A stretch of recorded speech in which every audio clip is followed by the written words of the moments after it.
Vamos entrar no primeiro assunto, então, de março de 58, que é a pluralidade dos mundos. Eu resolvi começar com essa imagem aqui que o Joel separou, porque eu achei ela muito interessante, né? A gente vê que, naquela época de Kardec, através de lunetas, eles poderiam apenas cogitar muitas coisas, imaginar muitas coisas, né? Eles analisavam um planeta que era mais próximo ao Sol e com uma cor diferente, ele imaginava que ali deveria haver, né, no caso de Mercúrio, rios de metal líquido, né, se fosse o caso. A gente não sabe efetivamente se isso existe, mas parece que não. E ele só podia realmente imaginar. A gente vê que hoje, né, a gente não tem nem mais Plutão no nosso sistema solar, que foi considerado planeta por muito tempo. E a gente nem sabe se na época de Kardec eles sabiam disso. O fato é que até hoje nem a gente mesmo tem certeza de quantos planetas tem no nosso sistema solar, porque há poucos dias já estavam aí achando um novo planeta, né? Pensando que pode ser que tenha mais um aí. Então era realmente um ponto de vista assim, bastante limitado. Só que Kardec tenta agir de uma forma racional, como a gente vai ver. Essa outra imagem aqui, só para ilustrar, né? Porque assim, a questão da pluralidade dos mundos diz respeito à questão de muitos mundos existentes com vida. Isso a própria ciência de hoje já admite totalmente. É uma coisa ilógica pensar o contrário, né?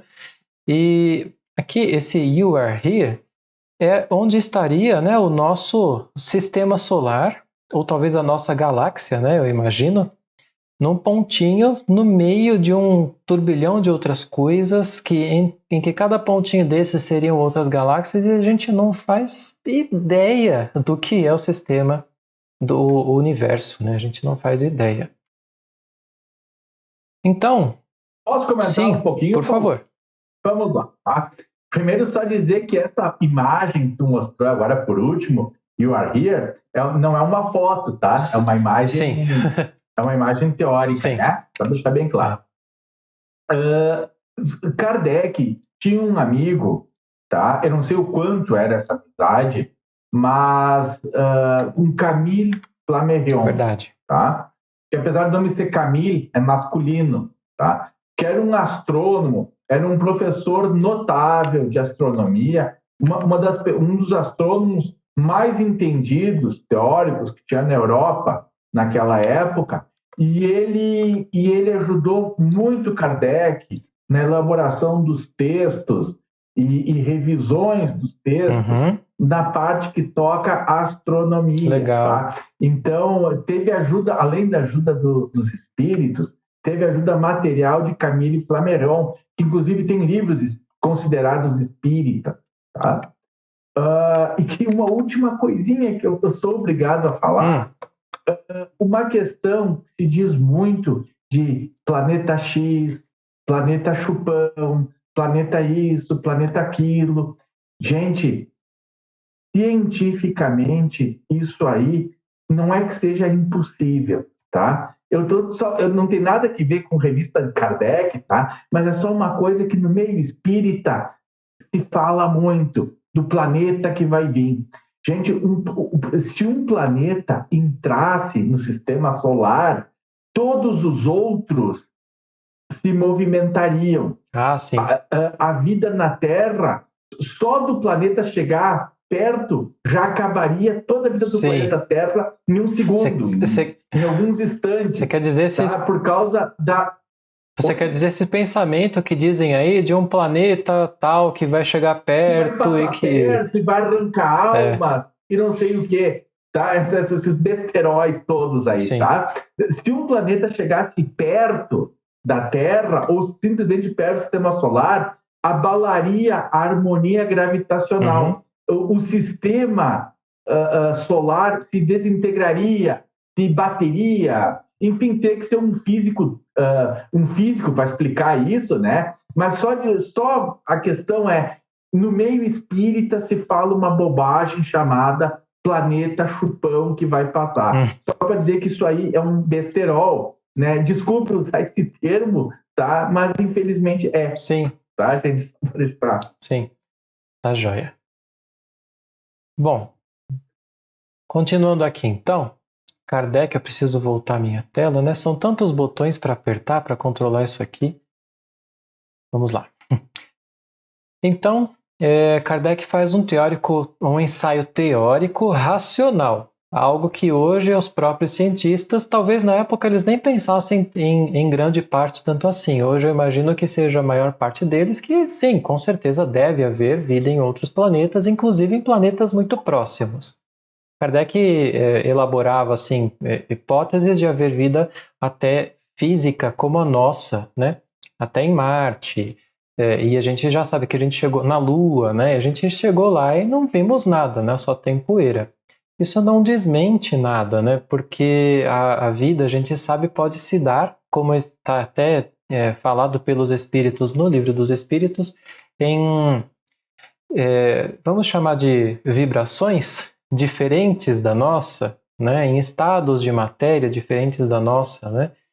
Que é inclusive um tema que a própria ciência humana está cada dia mais tentando entender mais, né? Essa possibilidade de múltiplas realidades, múltiplos universos, né? Que eu acho que no fundo acaba sendo isso, né? Esse pensamento. Então, e aí eles dizem, né, os espíritos, que nenhum planeta é inútil, ele não está lá para a gente simplesmente ficar contemplando, vendo ele brilhar de noite, né? Essa questão 55 do Livro dos Espíritos eu achei interessante falar. São habitados todos os globos que se movem no espaço? Sim, e o homem terreno está longe de ser, como supõe, o primeiro em inteligência, em bondade e em perfeição. Entretanto, há homens que se têm por espíritos muito fortes e que imaginam pertencer a este pequenino globo o privilégio de conter seres racionais. Orgulho e vaidade julgam que só para eles Deus criou o universo. A cada dia mais parece um pensamento bastante retrógrado, né?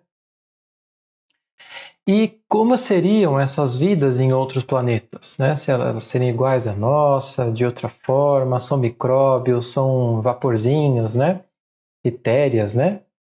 E aí na 57 Kardec faz essa pergunta. Não sendo uma só para todos a constituição física dos mundos, segue-se daí que tenham organizações diferentes os seres que os habitam? Sem dúvida, do mesmo modo que no vosso os peixes são feitos para viver na água e os pássaros no ar, né?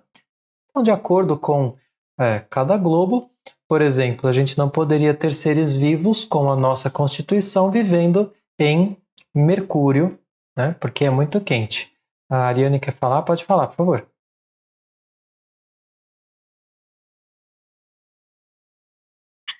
Então, isso aí é interessante que eu tentei achar uma particularidade que a gente pudesse fazer uma relação, né? Por que a gente não... Pode ser que a gente tenha ido para algum planeta tipo Marte, né? A gente já foi até lá e não tem encontrado algum ser vivo. Aí eu lembrei, por exemplo, do cachorro. O cachorro, ele tem um som que a gente não escuta, né? Aquele ultrassônico lá, Nós não temos capacidade nós, como ser humano, não temos capacidade de escutar. Então, pode ser que em Marte tenha algum tipo de vida que a nossa capacidade cognitiva, que são a vista e tarará, não tenha capacidade, não tenha capacidade para captar. Então, se dizer que não tem porque não viu, ou não tem porque passou um aparelho e não conseguiu captar, é besteira, porque não é que é besteira. Não é indicativo que não tenha vida, não é prova que não tenha vida. Sim. Então a gente tem que ser muito minucioso aliás, o ser humano precisa ser muito minucioso para entender que ele pode estar dividindo o espaço e o universo com outros seres também. E é claro que tem, por que só a gente fica privilegiado, né? Sim. E é isso. Legal. É esse meu pensamento. Então esse do cachorro que ele capta o som, uma coisa que nós não captamos, é um paralelo que a gente pode fazer para entender melhor por que a gente não consegue enxergar um outro ser em Marte, por exemplo. Legal. E aí, de qualquer forma, eu fiz uma pergunta aqui no fim. Se a gente chegou à Lua e Marte e a gente não encontrou nada, né, como você disse, quer dizer então que Kardec estava errado? Primeira coisa que eu quis chamar com essa pergunta é para a questão de que Kardec pode ser sim que estivesse errado com alguma forma de interpretar, porque ele interpretava com base na ciência de então, com o que ele tinha em mãos, né? Ele nunca disse que ele seria a última verdade, e a gente tem que se desapegar sempre disso, né? Por outro lado, o que Kardec fez foi fazer um pensamento racional, que no fundo mostra que tudo isso que a gente está falando, sim, é possível, né? Inclusive, a gente já tem cientistas, e acho que eu vou colocar depois, fazendo estudos sobre possíveis formas de vida física lá em Júpiter, mas a gente chega nisso já já.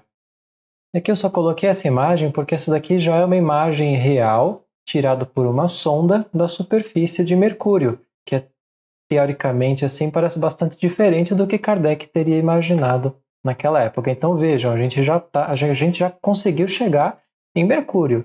Kardec não podia fazer isso naquela época, né?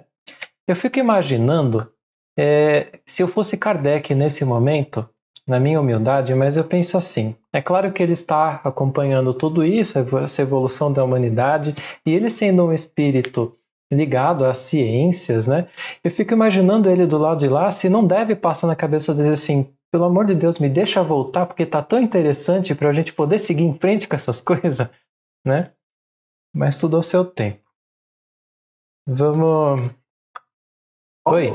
Olha, casualmente, acho que nós estamos muito sintonizados. Ou os nossos amigos que estão ao nosso lado estão muito sintonizados. Eu ia realmente propor uma pequena reflexão a respeito de... E se Kardec estiver errado em relação a isso? Uhum. Há problema? Tu respondeu a reflexão de uma maneira muito madura. Uhum. Então nem precisa fazer reflexão.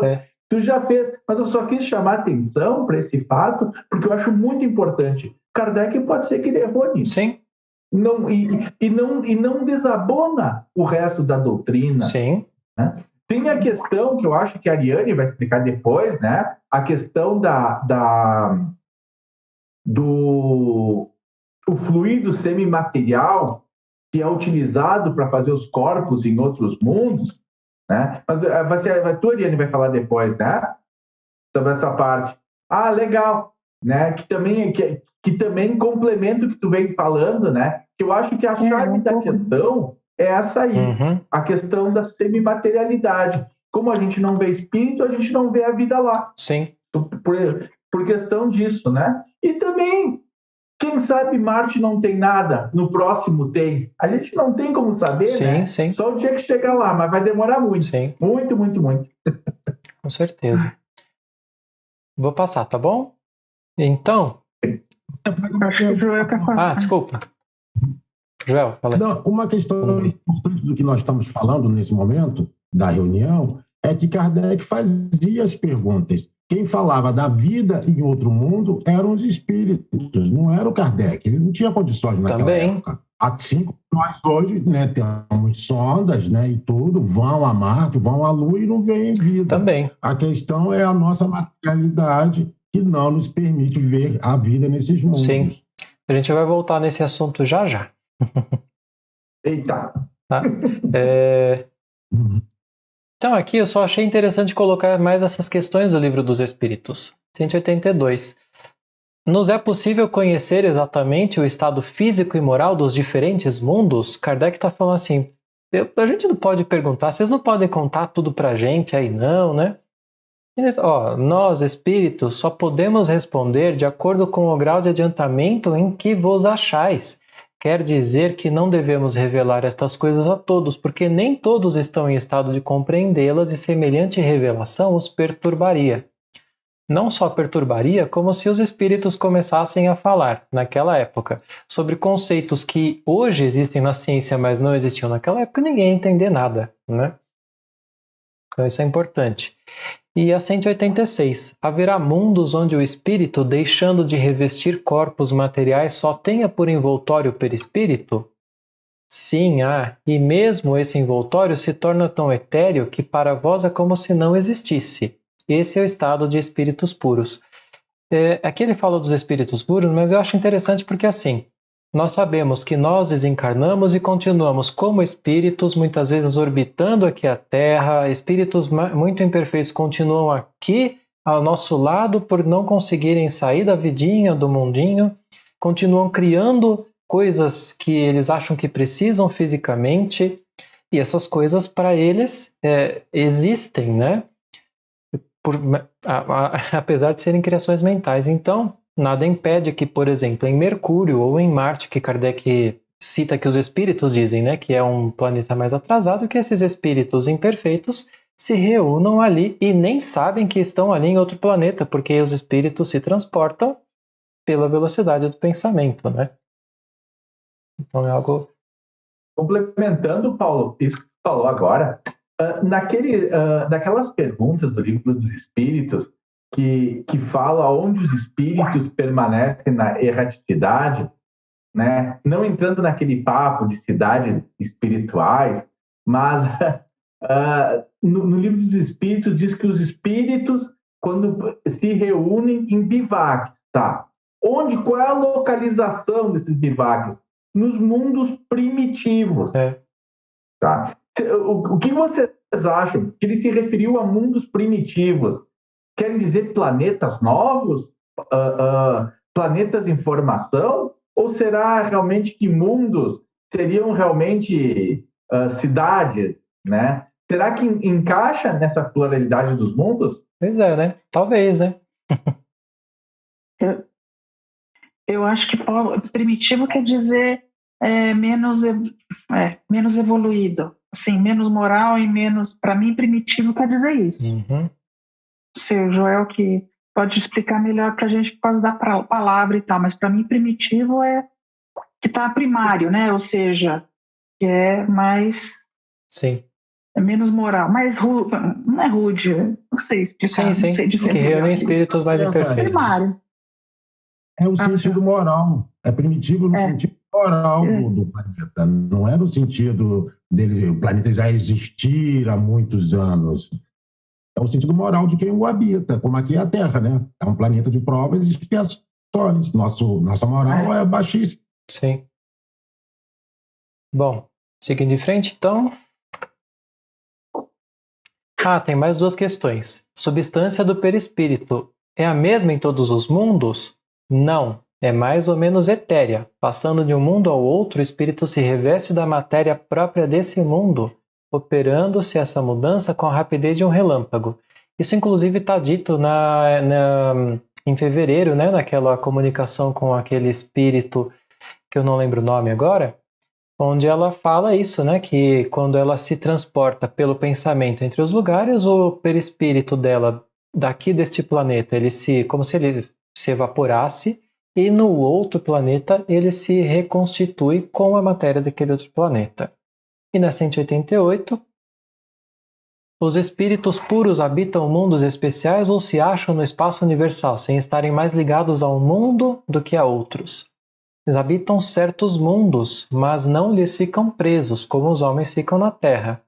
Podem, melhor do que os outros, estar em toda parte.